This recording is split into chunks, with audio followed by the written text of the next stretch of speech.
Give me just a second, everybody. Doo-doo-doo. So I can share this really fast.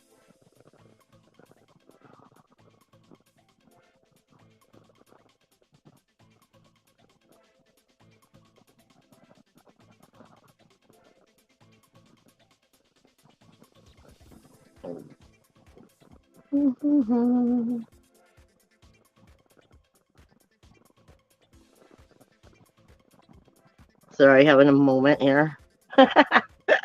Give me just one more second. And get it over where I'm trying to get it. Alrighty. Turn it back off here. Do. All right, everybody. This is Breaking the Cage. It's Breaking the Cage, Astrology TV with the Matrix Mind Media. Let me light my incense here because energy has been whacked. And I got a fan blowing, so having trouble getting it lit. Some Palo Santo. Can always use some good clean energy around, right? Right. All right. This week is for December 11th through the 17th. Let me pick up my little paperwork here because the fan's trying to blow it everywhere on me. And I know so many of you have been feeling either the upgrades coming in, which have been knocking people out, or you're feeling the mood swings coming in. And there's been a lot going on. And I want to run down a little bit of information, helping you understand, a little bit of the background about the energies that are taking place. But Spirit is reminding me of a story that I want to throw out there about our thinking process and our emotions. But before I get into all of that, I always throw out there first and foremost for everybody, if you're watching this through the Matrix Mind Media, you know that Matt is always doing it off pure donation, and that's how he keeps the business running. So if you have any extra love you can give, throw some a little bit Matt's way.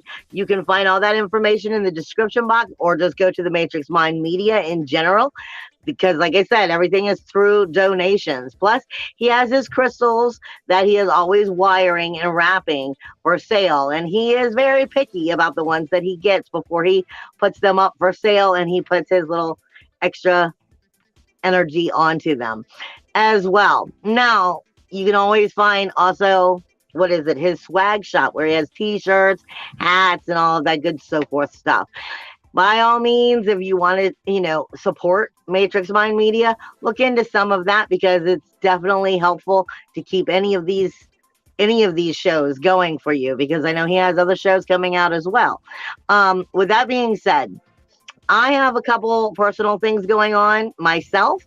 If you've been following me for any amount of time, you know that I own LSF Sanctuary LLC, and I have my mystical oils that are set across. Some of them, I have many mystical oil collections.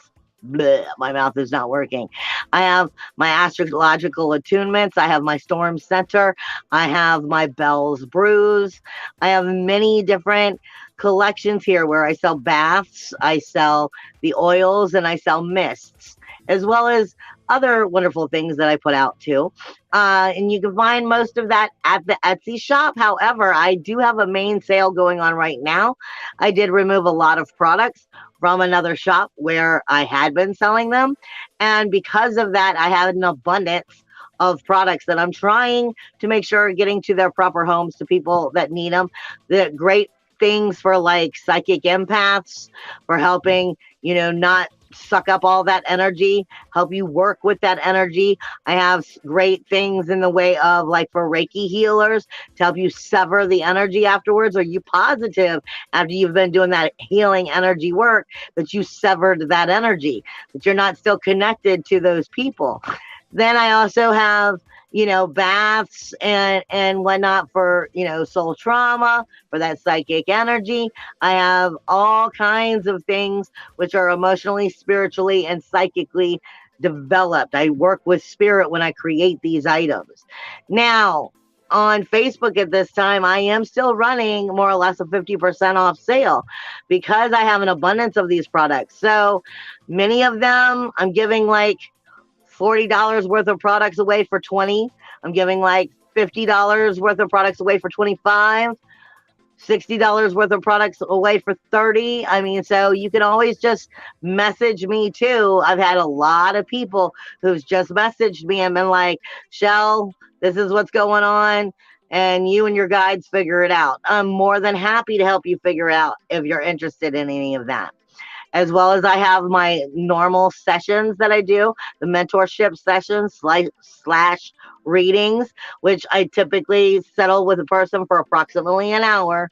Then we go into whatever it is that we need to go into in that hour and see what it needs to be, as well as the astrological, the angel rays, and so forth. If there's any of that that you're interested in, it is in the description box. Please find my own personal Facebook page and contact me. With that being said, we're back to breaking the cage. This is December 11th through the 17th, and Spirit is reminding me, really understand that emotions cloud our judgment. And we've been taught theoretically in our spiritual teaching and our growth of our, to understand that our emotions do get in the way. That if we let our emotions drive us, that's not necessarily a good thing. And this is where I come into that Jekyll and Hyde energy a lot. I'm like, we're either all logical or we're all emotional. When in honesty, we're supposed to be in a balance. But right now, we've had a lot of funk come out, a lot of funk. And I've been trying to warn you guys for the last year or so that it was going to start getting funkier, okay? What Spirit is giving me is the story of the golden apple of discord.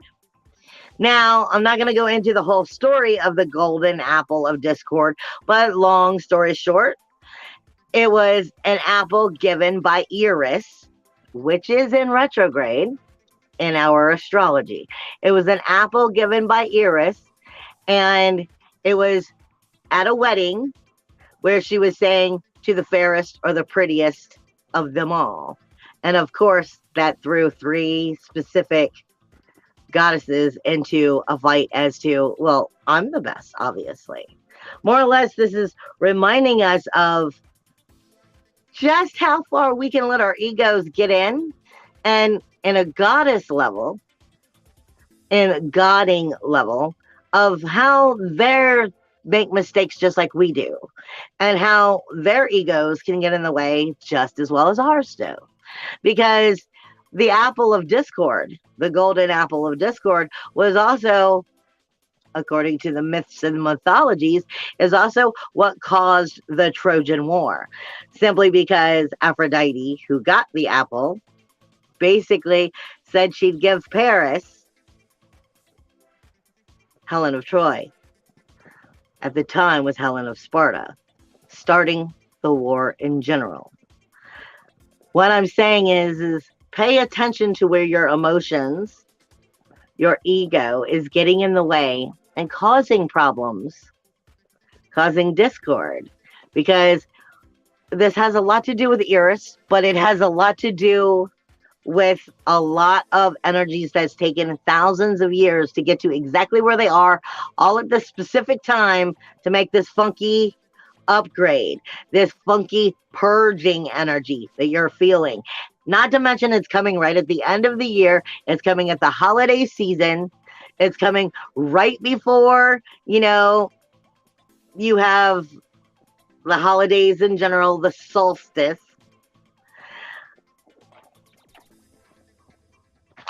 Sorry, I had to double check that I wasn't missing anything. Mercury is in shadow. Mercury will go retrograde right here at the end of the month. But right now it's in shadow. This has a lot to do with energies right now. Mercury is in shadow in Capricorn with Pluto, but it's also here with Venus. Okay, Mercury is in shadow. It's already entered its shadow period. This is looking at the grounding energies of our life, the political energies of our life, our social order of our life, the authority of the outer world, and our honor, our reputation, how we're viewed, how we're seen. This all comes down to how we are characterizing ourselves and the world around us. Mercury is in shadow. When it is in shadow, when Mercury is in retrograde, we get a lot more self-centered. It's not even that we want to be self-centered. What do you expect? Your communication is only talking to you. But when it's in shadow, it's mainly picking apart all of the negative things. It's picking apart where we don't think we're good enough, where we don't think we're worthy, where we don't, stand up, where we don't I don't want to say stand up for ourselves, but where we're not making the mark, where we're not enough to, we're not enough.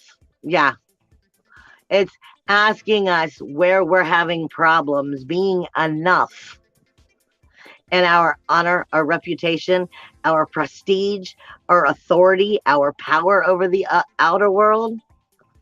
We're looking at Mercury retrograde, prior to retrograde, shadow, sending out a whole lot of word vomit on our outer authority. This is also going to apply to the energy that's going to be there with Pluto, as well as the energy that's going to be there with Venus. Venus is your sensitivity. You got Mercury putting scrutiny on your sensitivity, on how you feel about the outer world. So it's going to make it even more harder on Venus. Not to mention, we have Mars that is still in retrograde. Mars is in Gemini, which is ruled by Mercury. Mars is not the most powerful of energy in the first place when it is in Gemini. It is your communication house. It is your electronic house. It is everything that's up close and personal to you. Siblings and so forth. Mars is the warrior. It is your passion, your action, your aggression, your inner fire. And in Gemini, it's very Jekyll and Hyde, very pinball machine energy. Ding, ding, ding, ding, ding, all over the place. And that Mercury shadow is going to be entering energies. It's going to be giving more energies to that shadow energy of Mars. So it's lending its negativity right now to your inner warrior, your inner SWAT team, your inner communication, talking even more crap to you. Then, not to mention, we also have Jupiter, which is at 29 degrees of the 12th house of Pisces on a universal scale. 29 degrees. You got to understand, Jupiter has been going back and forth for almost 2 years between Pisces and Aries. Pisces and Aries. That's the universal 12th house, the most disturbed house, the most confused house. It's our grief, sorrow, shame, blame, insecurities. It's our skeletons in the closet. It's everything that has to heal in order to move forward. Jupiter is the most abundant of all the planets. It is manifestation. It is the magnet. It is in a form connection with our higher self. And it is back here in that 12th house in 29 degrees. Last moment, I believe it goes, it's direct now, but it is moving out of Pisces and back into Aries again. I believe on the 20th. I may be wrong, but right around the 20th. So this is the last week of it going, what have I been trying to tell you for the last 2 flipping years about yourself? Where have I been trying to help you to get over your resentment, over your denial, over your, bitterness, grief, sorrow, shame, blame, insecurities, your skeletons in the closet, which you just absolutely cannot get out of denial about. It is punching you in the gut because it ain't going to be back for a long ass time. This is the last time it's retrograding back into Pisces. It's about to come into Aries, finish it up, and then it's going to be moving back into Taurus next year, I believe. So we're at the last lessons of Jupiter going, what are you listening to? grief, sorrow, shame, blame, insecurity. This is where we have, you know, child support issues. This is where we have court cases issues. This is where, you know, all kinds of handicap issues, malnourishment issues, everything that we could possibly be in denial of in our soul self, from the way we were raised to what we're passing on now. Remember, when you're doing your healing soulful work, you are healing generations of your lifetimes and your ancestors and families. This stuff is getting deep. It is getting raw. It is getting into court cases and stuff like this. Everything that we want to shove underneath the carpet, we want to party and forget about, and we want to just walk away and be like, I don't know, pay any attention to. It's not going away. And this week, up until the 20th, it is really in SmackDown. Bringing that abundant knowledge manifestation, bringing it forward. If it's not coming forward now, there's a good chance it's not going to. And for the next 6 months or so, until it moves into Taurus, it's going to keep hitting hard, because now it's in Aries. After the 20th, it's in Aries, trying to start the new cycle. But you can't start the new cycle if you can't get past the 12th house. So this is why this word vomit and this energy vomit and this emotional discord, by allowing our emotions to rule us, is getting in so hard. Not to mention, because I've already said Pallas is in retrograde. I've already warned you Chiron is in retrograde as well. I'm getting into energies that most don't explain. One of the main ones that nobody explains to you is Eris. And for those of you who've heard me talk about astrology for years, you know Eris I see as Medusa. But in honesty, Eris was originally named Persephone, if you know the story. But there was an asteroid named Persephone, so they changed her name to Eris. This tells you a lot. We're talking about back out in the Kuiper Belt. We're explaining to you Eris is a dwarf planet, yet it's bigger than Pluto. All right. Eris takes 558 years to travel around all of the signs, to completely transit. So the last time we were dealing with Eris and the energies that we were getting from it in Aries was in 1464. 1465. Yes, it was there many years. But I'm looking at the fact of history always repeats itself. So where was it exactly 558 years ago from where we are now? And strangely, at that time when we start looking at history, all over the planet, especially not in the United States, but especially over in Africa, Europe. I didn't write them all down, but there were fighting over the throne over and over and over again. The financial mint of the coins that they used way back then, due to royal mint, your money from back then was being devalued at that time. It was throw over after throw over after throw over, and war after war after war of trying to take over within their own royalties, which is normal for back in that time.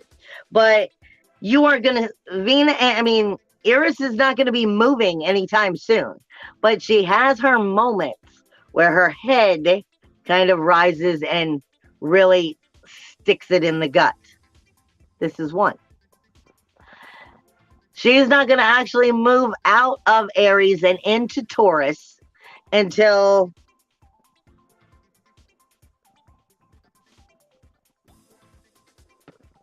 till 2044. It's been there since 1926. Okay, so we're talking about it's been here for a long time. But Eris is the goddess of trouble, toil, strife, discord, and chaos. Remember, Aries right now is also has Chiron in it, which is also in retrograde. And who is Aries ruled by? Aries is ruled by Mars, which is also in retrograde. Mars is getting a lot of its influence from its retrograde right now, also from that shadow of Mercury. So you have zing, zing, zing, zing, zing of all of trouble, toil, strife, discord, chaos. I am not going to be in this energy anymore coming up out of us. I am not going to be caged anymore coming up out of us. But we're not necessarily bringing it up in a healthy way. It's a lot of word vomit, a lot of mood swings, a lot of negative thinking that's forcing us to act like animals in a cage, acting, not as healthy as we should to one another.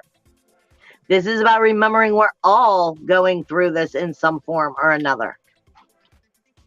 And helping us realize, again, exactly how Spirit put it to me, the golden apple of discord. Started with the gods, fighting over who was the most prettiest, and trying to bribe their way into pick me, pick me, pick me.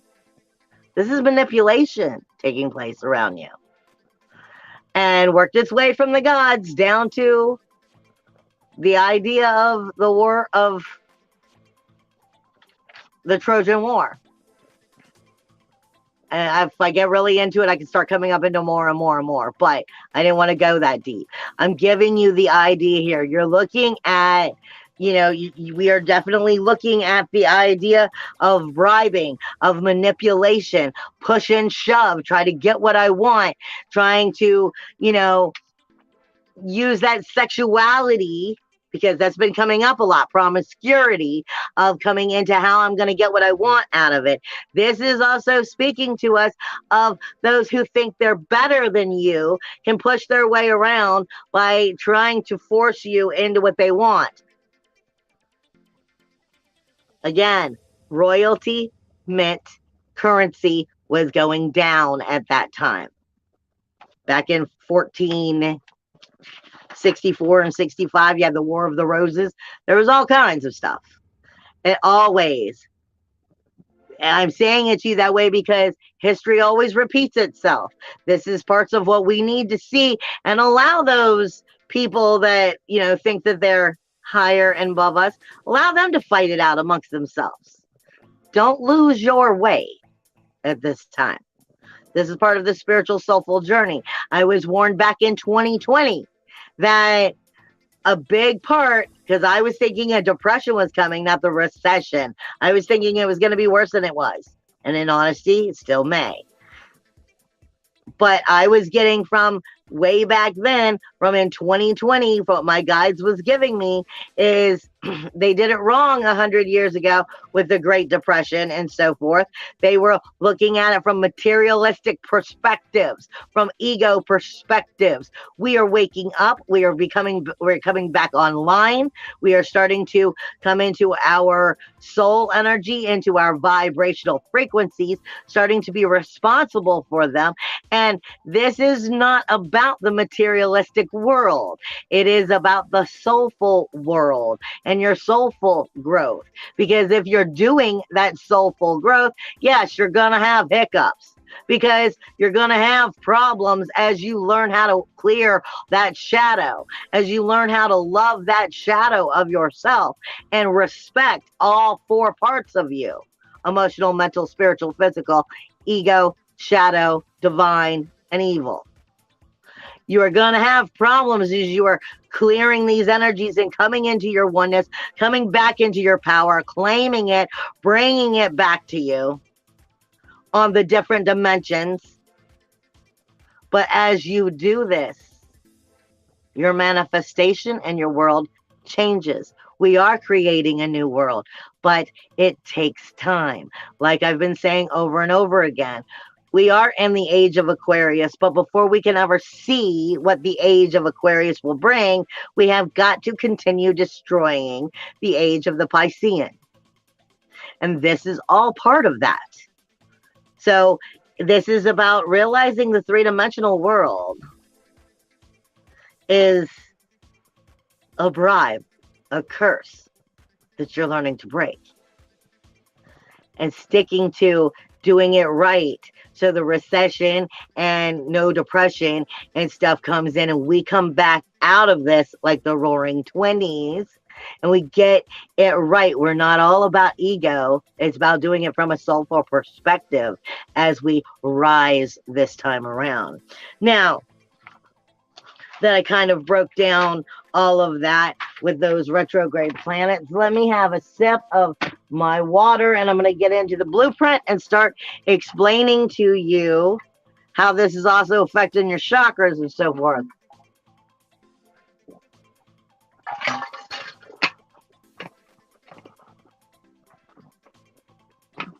Come on, Lid, go on. Now, a lot of these planets haven't necessarily moved, but we are definitely still looking at it. Remember, Mercury is in shadow. Mars is in shadow. This is speaking about one ruling and putting accents of energies onto the other, and then what it does from there. So we are talking about your head, which is your brain, which is ruled also by Mercury, which is looking at Chiron, the wounded healer, with Eris in this energy, and it is sitting on the optical nerves, your eyesight. We are looking at Uranus and the North Node, which is directly the neck nerves. That's the zeal point. Again, these have been this way the whole time, but when we start realizing we're taking that Mercury shadow, that word vomit, that inner chatter, that inner negativity, going, well, you know, I don't think that was necessarily good enough, or you know, I could have, should have, would have. Get in your head in not really good ways, into the way you're viewing the world, the way you're seeing the world, what's connecting with the zeal point, what's going down those chakras and going right through your spinal cord and into each and every chakra, and how you're setting them. This has a lot to do. It's when it gets to that Mars energy. The Mars energy is in the trachea. It's also in the oxygen. We have a lot going on with circulation this week, blood circulation, and what is bringing the energy back to the heart, what is getting cleaned out through the heart.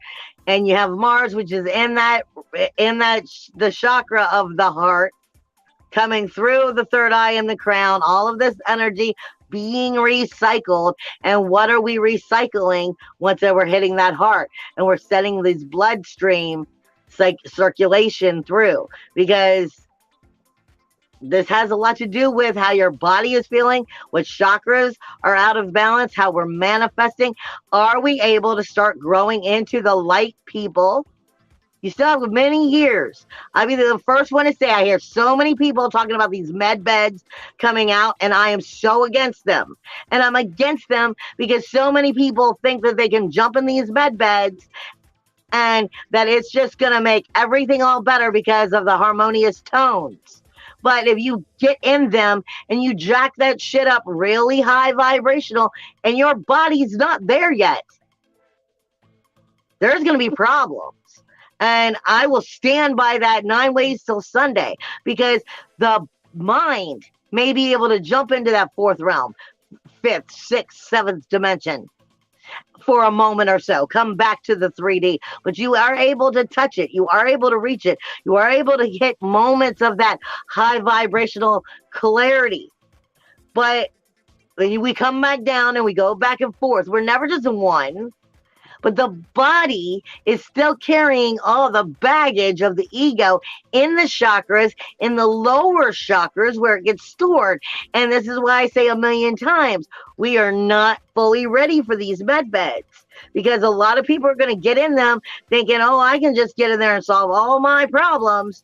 And they're actually going to jack themselves up because the vibration is going to be too high for what they're able to handle. This is something that we need to take baby steps into. This is why they have tuning forks. This is why we have the tuning forks and sessions along this line. You have got to learn to get your body high vibrational, not just your mind. This is one of the reasons why I do the blueprint. You've got Lilith and Pallas, which is on the blood vessels of the chest. Has a lot to do with, again, oxidating the energy that of the blood cells, bringing it up and down through the body and back in through the heart for its proper cleansing. You have that is going on also with Mars. It's not just the trachea energy. It's coming through the air that you're breathing and the oxygen of making sure that we're getting what we need. If you don't have proper oxygen, one of the best ways to help upgrade your vibrations is a hell of a lot of water and sit still and breathe deep. Oxygen is a big piece of upgrading your vibrations. You have Sirius, which is in the hepatic veins, and that is, again, blood from the liver. So now we're looking at not just your heart, not just dealing with what is coming and flowing through the heart. All of these energies are coming through the heart for its cleaning. This is every chakra at this moment is working through this. All these chakras are under scrutiny. Plus you have these energies of this word vomit coming out in your normal astrology and all this, the apple of discord coming out in your normal astrology. What do you think that's doing to your relationships and the bodies and the chakras in which you are containing all of your energy? I'm being hard on you guys because this is where we're at. I love you guys, and I don't want to give you any false information. There is so much we still have to grow, and we've done a lot. We've grown a lot, but we are still just baby steps into where we need to get. You have that South Node, which is again on the sexual organs, which is all about rebirthing or the ability of rebirthing. Are we using, not necessarily sex, but are we using our rebirthing energy? Are we ready to create new cycles? You know how often we continue with the same cycle over and over and over and over again? The world does it. What did I start off the video with? History repeats itself. It's not just you. History repeats itself because of the lessons that we keep going round and round. And remember, I'm talking about hundreds of years, thousands of years. Unless we really start getting super deep and raw, it will just repeat itself again. So it's not really a rebirth then. This is us really learning how to come into our soul fire, our authenticity on levels that none of you, including me, have a full understanding of what this means. But we're seeing all of the discord that is in us coming out because it's purge. It has to come out if we're going to get into the age of Aquarius and get past this shit. You have the sun, which is in Sagittarius. That was what I kind of forgot. The sun is in Sagittarius, okay? Jupiter rules Sagittarius, and Jupiter is up to his freaking knees in that 29 degrees last moment of the lesson that he's been trying to get through to us for the last 2 years in the universal 12th house of the magic, the illusion, and the delusion that we live in, where fantasy has to smack you with harsh reality for you to snap out of it and make the changes. Because the 12th house is about growth, not about comfort. But we stay in comfort because it's easier than actually taking the next steps. That Jupiter energy still is ruling over and putting emphasis on what the sun is doing in that 9th house, speaking directly to your soul, your higher self, your galactic center, about all the ego you're ignoring.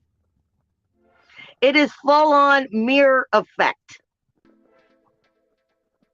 And if you don't know what mirror effect is, look around you. 90% of the time, if you understand shadow work or mirror work, 90% of the time, when you find yourself bitching and moaning about something you don't like because you're noticing it in that other person, it's you. It's a part of you that you don't like, and you need to learn to address that within yourself.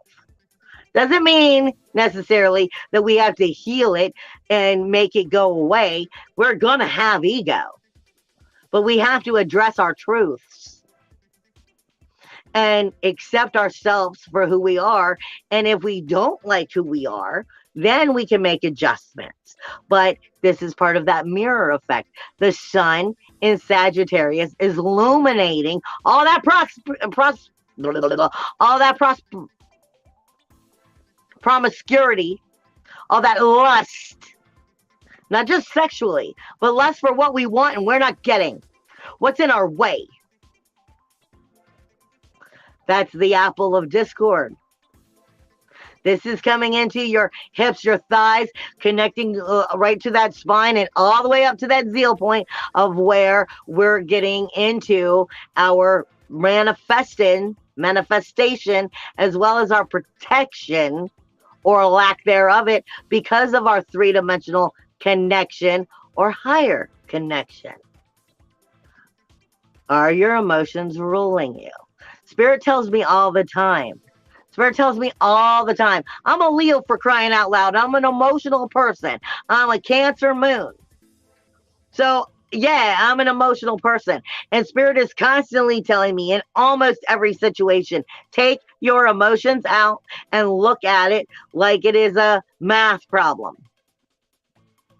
So you can see the facts. Now apply your emotions and see what we should do from here.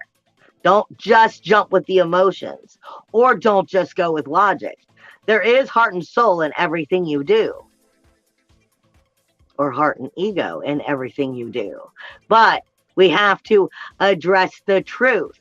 And this is why they're always reminding me over and over again when I don't like something, when something's causing just problems, something I don't like, or I don't know how to handle the situation. They're like, stop being human. Look at it from a math problem. Now put your emotions back in, and what can we do to fix it? Slow your roll, people. We got a lot of that energy going on right now. Slow your roll. There's a lot of emotional indifferences snapping up. You have, again, the sun is in Sagittarius, illuminating the truth. It shows our good and our bad because the sun is the illuminator. It's not just shining the light on only what's good. It shines the light on your ego as well. It shines the light on how people view you and how you think you view yourself and what the difference is. It's your character. It's what's defining you. Then we have Mercury, Pluto, Venus are all in the knees right now. This is an area in the lower vibrational energies of the chakras of jealousy, inadequacy,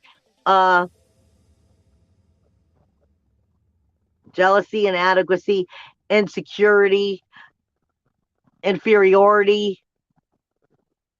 We are definitely looking at these things. Remember, you have Saturn, which is in the ankles. This energy this week has a lot of Mercury, Jupiter, Ceres. Ceres doesn't actually show up. Looking at it from a different perspective, you have a straight line of Mercury, Venus, the Earth, and Ceres. This is karma. This is threefold. This is nurturing or neglecting in its highest point. We're looking at our rules, our walls, our boundaries to set us in different directions to pivot our life. Are we doing it? If not, you might be twisting your ankles a lot. So forth. Jupiter, Neptune, Vesta, and Juno are all in the feet, are all in Pisces right now. So we're taking a lot of this energy. Now, before I get into astrology itself and start walking you through this energy, I'm going to look at some of that Eris energy. My fan's blowing it over. Because nobody talks to you about Eris. And like I said, Eris originally was named Persephone, became the goddess of the underworld. She's trapped there. Also, the goddess, when we're talking about Eris, we're talking about it being the goddess of discord, trouble, toil, strife, injustice. I call her Medusa. I always look at her as she got dealt a fucking shitty hand. But what are you going to do with it? You going to keep having that vampire syndrome and just wish that on everybody else? Or are you going to become... One of my goddesses is in Norse mythology is Hel, but I always call her El. That's the way she told me to call her. And she's supposed to be the goddess of the underworld, the goddess of all the realms of death. And I deal with her sometimes more than I deal with Grimm, because those of you who follow me know this. And where Grimm still can have some ego to him, she more is, for me, she is always asking me to look at the bigger picture, the ancestor picture, the never-ending void of truth. You know, like I would have Grimm come to me and be like, that's a liar, that's a bad situation, and you know better. See that these people aren't going to be good, and, you know, and try to warn me. But L is more like, you already knew that, so why did you stay? Bigger picture. The unconditional truth, the unconditional love, what keeps you forsaking yourself from moving forward. That is what she is about healing, is the deep, raw truths. And this is part of what this energy is. We're talking about energies, Eris especially, which is one of those dwarf planets, like I said, bigger than Pluto, but it's coming from the Kuiper belt. Anything in the Kuiper belt is way out past and into the ice, into the cold. This specifically is telling you more about the energy of what it is bringing to you. It's iced over. It's frozen. It's what we're in so much denial of. This is why history repeats itself every couple hundred, every couple thousand years. This is more than just you. We're looking at the forever picture. You have Eris, which is that trouble, toil, strife. She has been, now see, these should be positives, but for the energies taking place, is it positive? It can be if you're doing your shadow work, because she's been sextiling that Mercury energy and that Venus energy. So you're taking that first house, your character, and what you're still holding on to, as I like to call vampire syndrome, from that Medusa energy of, you know, all the injustice that was dealt to you. Vampire syndrome is when you hold on to it. It's like a vampire. You're sucking the life out of it until there's nothing left. So are you still holding on to your resentment, your trouble, toil, strife, everything that was ever shitty dealt to you? Are you holding on to it like it's an attachment, that it's actually saving you? It's what makes you feel better because you could sink your teeth into it and give that resentment back?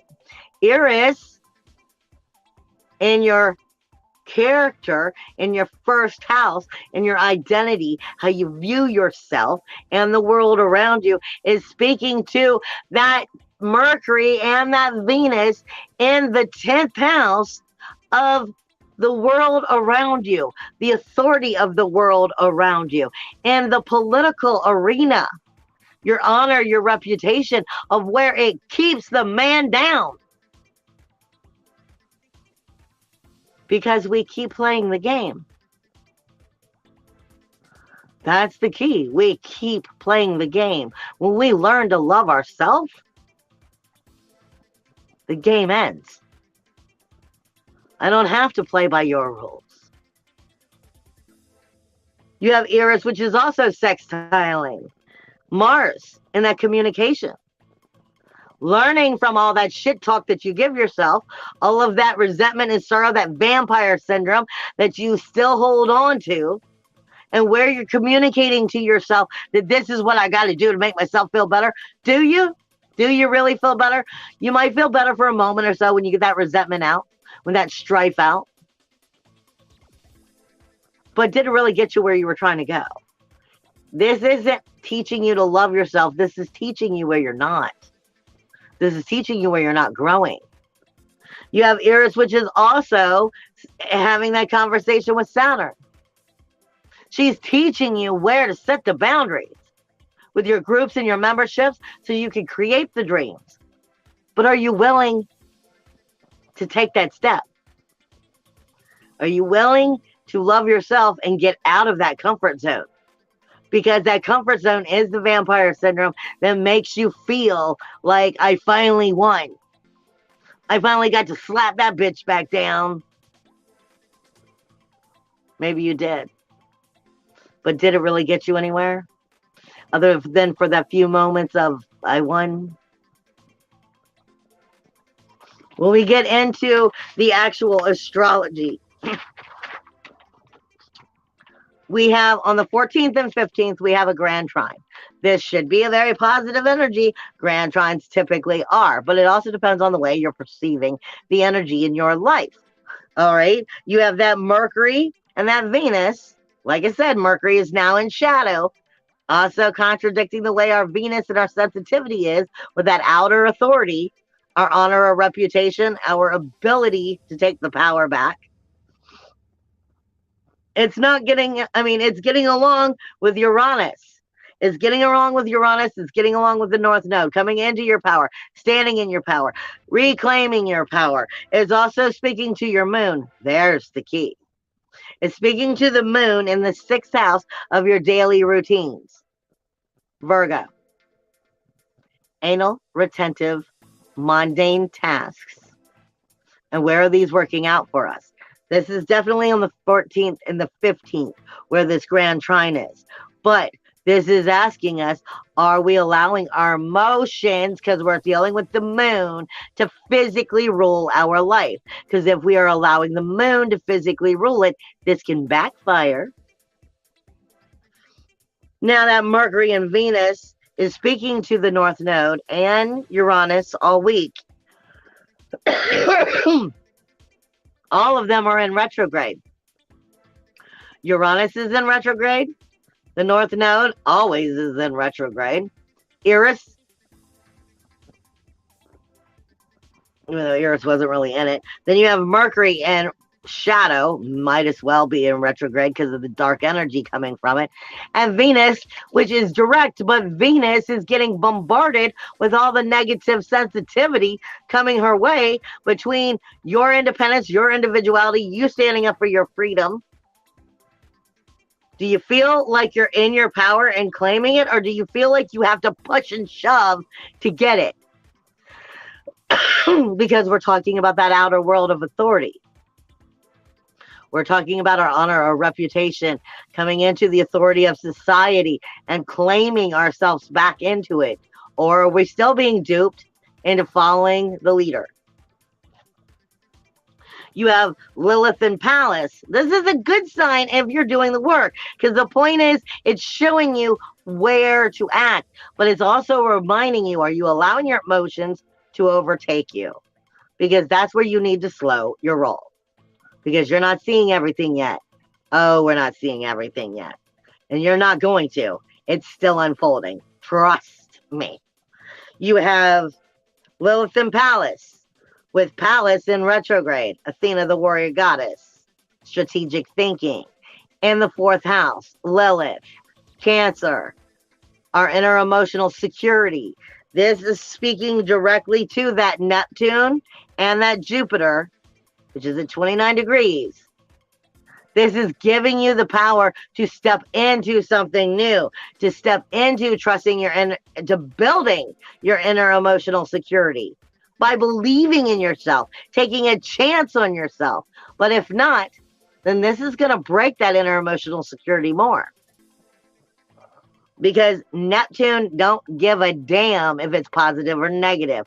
Neither does Juno or Vista. This is the secret keys to unlocking the doors. But if you're unlocking doors that are harmful to you, Neptune is the ability to take on the new magic, to build something new. It's illusion and delusion. It's fantasy and reality. Which one are you choosing? Are you choosing the denial and coming into the healing? This is going right back to your inner emotional security, the home of who and what you are. Are you back building the nourishment, or are you still holding on to the lack of it? You have sextiles that are taking place this week. Sextiles are usually very good, but it can become very lazy if you're comfortable, if you're too comfortable, and then you miss the opportunity. You have Saturn, which is sextiling the sun. Remember, the sun is getting some influence from that Jupiter in the 12th house right now of idealizing, acknowledging your soul self, and where the ego has kind of got you stumped on yourself, where it is that you're trying to release, surrender, and let go, because we're rebuilding towards a new moon now, towards the solstice now, towards a new year now. Saturn is telling you in that 11th house, your groups, your memberships, what you need to do to shift this direction, and where it is in you that you need to shift this direction. It is also speaking to that Neptune, that Juno, which then is speaking to Pluto. So this is Saturn, changing those rules, laws, and boundaries, groups, memberships, going after your goals and dreams, speaking directly to what magic are you creating? Are you actually creating magic? You just go with the damn flow. Really.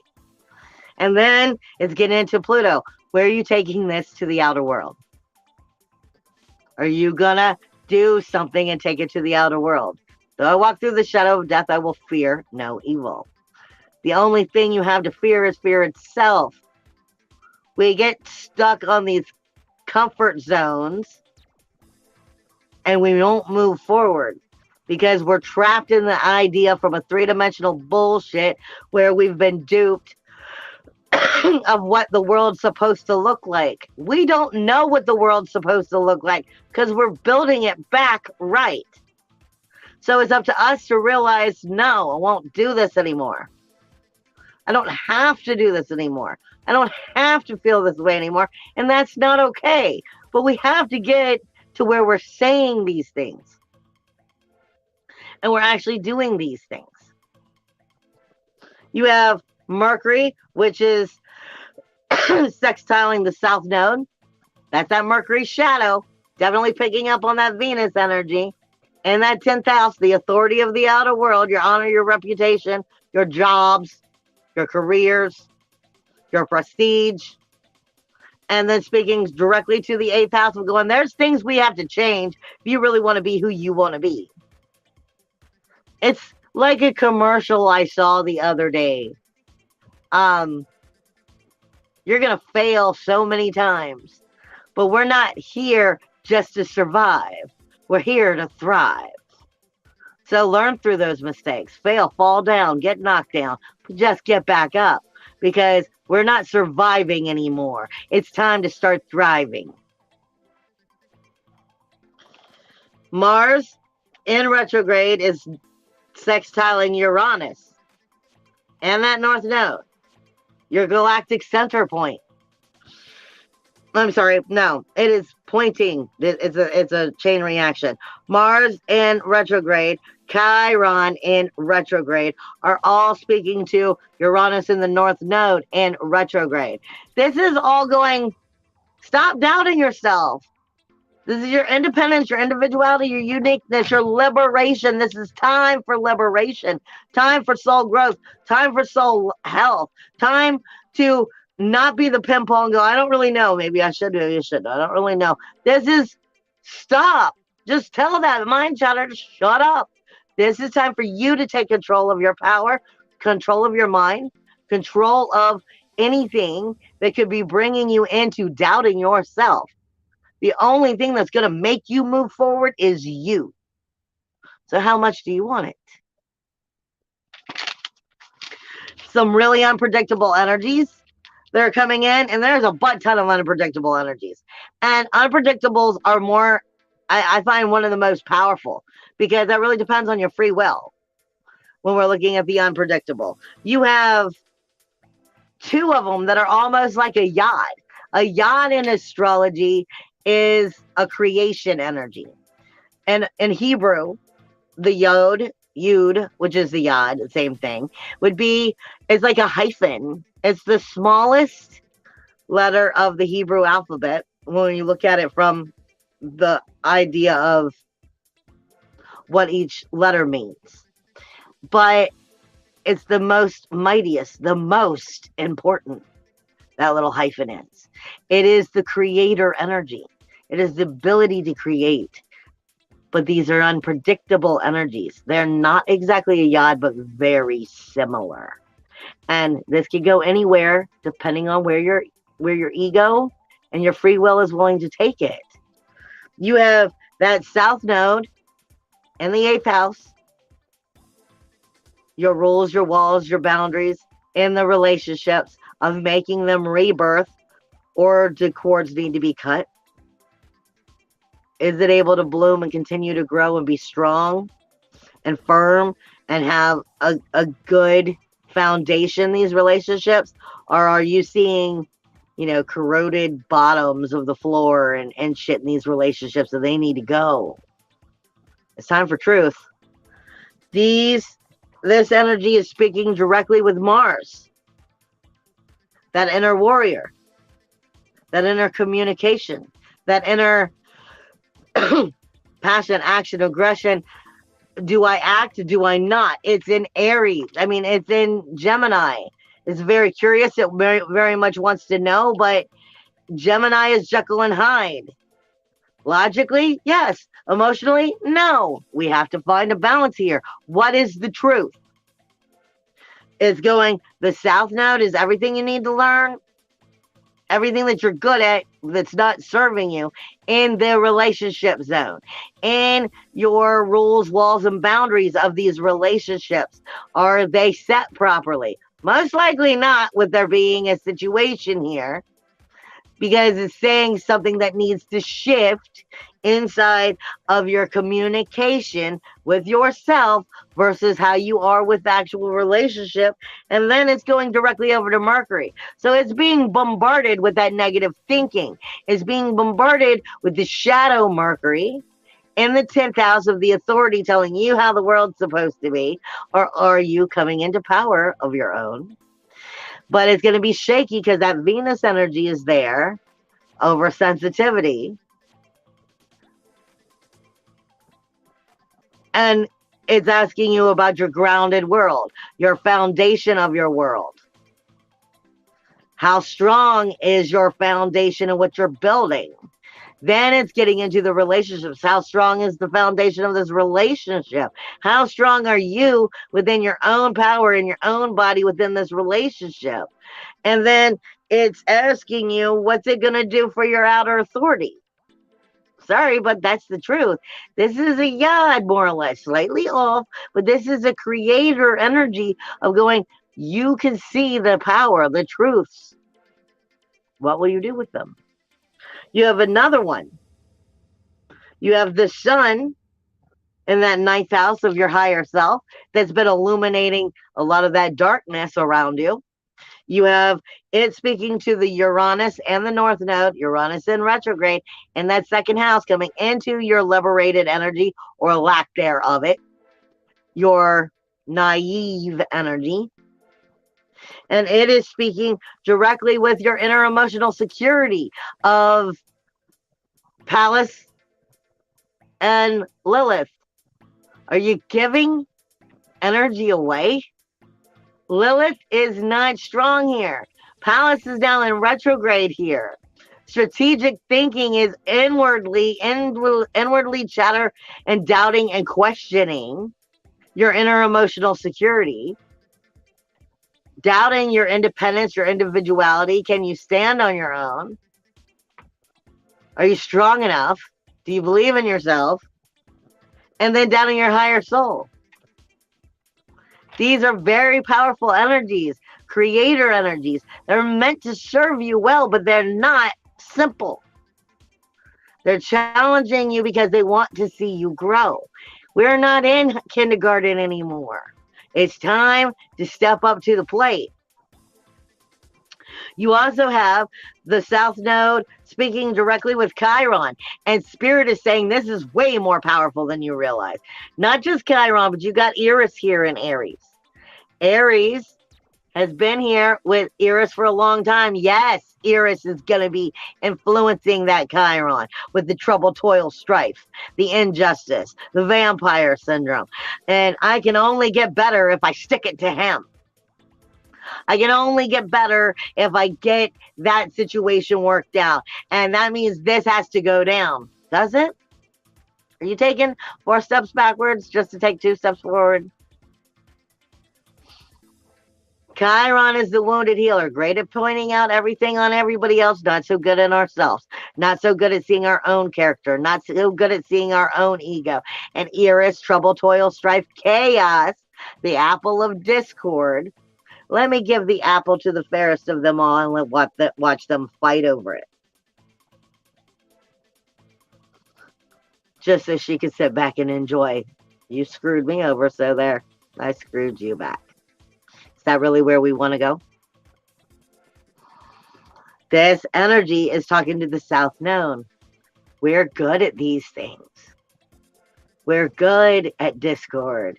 We're good at getting back at one another. We're not as good at giving a hand or acknowledging our truths or acknowledging others' truths. I'm not saying that we let people get away with shit. I'm saying we have to call ourselves out on our own thing. This is definitely an unpredictable energy of, are you growing? This is where Spirit keeps giving me. Are you earning your patents of nobility? Are you coming into that higher noble spiritual realm? Are you coming into that higher noble spiritual army? Because this is where the high vibrations are, where we get to where we're like, nope, you can't penetrate my energy because I'm in control of it. But we have to be able to know it. You have Mercury in that 10th house, which is not getting along with Neptune or Juno as well. not getting along. It's that unpredictable energy, meaning it can completely put you into, fantasy, into illusion, into let me smoke and party my way away. I'm never saying that it's not okay for you to have a couple drinks or for you to do some partying. There's a difference between partying a little bit and celebrating versus fall down, don't know how I got here, and the car's in the front yard. There's a big difference here. And this is saying sacrifice and commitment to the choice you're making. Juno is sacrifice and commitment. She is the keys to moving forward.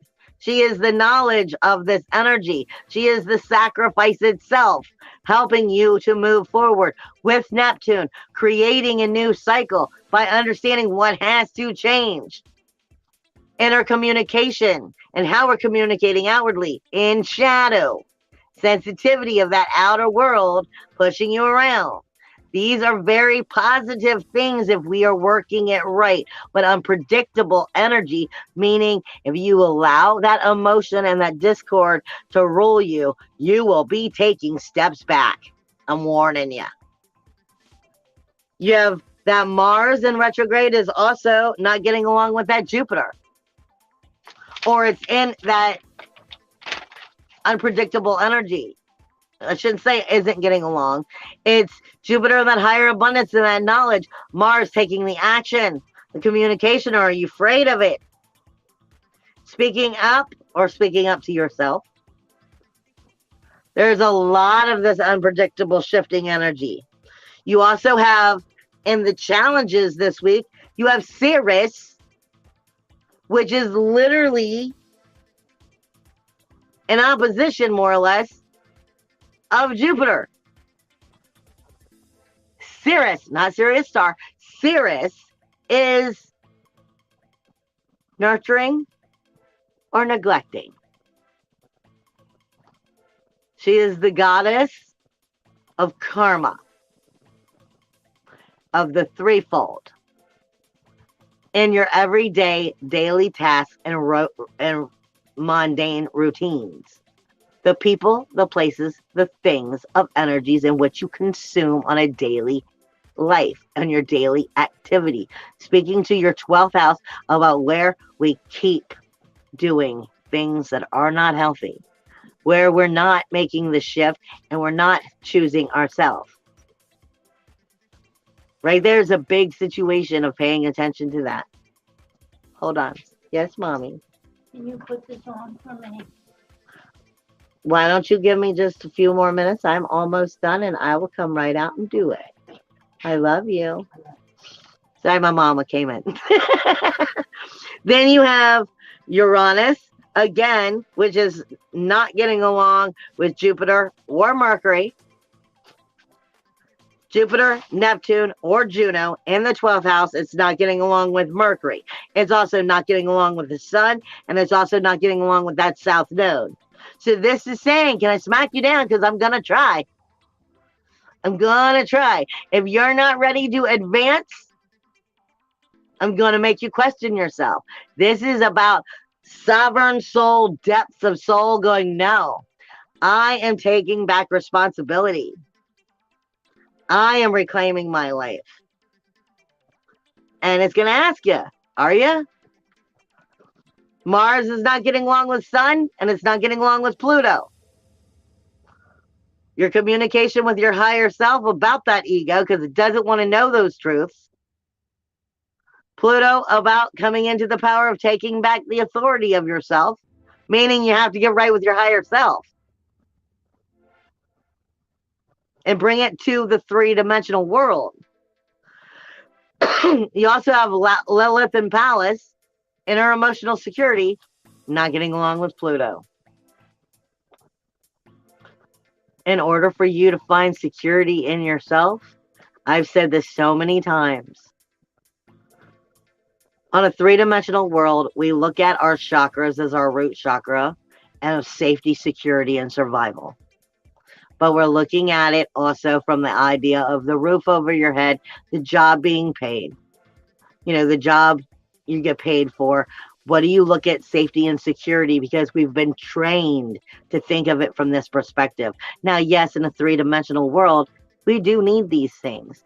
But on a soulful experience, if we are setting the impression of our world only in a three-dimensional idea, then you're going to be trying to find security for a long time. Security comes from within. You're everlasting. Your ever-changing, powerful energy. Your ever-changing source. And we only get better, stronger, more powerful. Just like I was saying in my rally around the round table in the Pirates of the Caribbean movie, Calypso. I release you from these earthly bonds. It's time. I love you guys. Bye.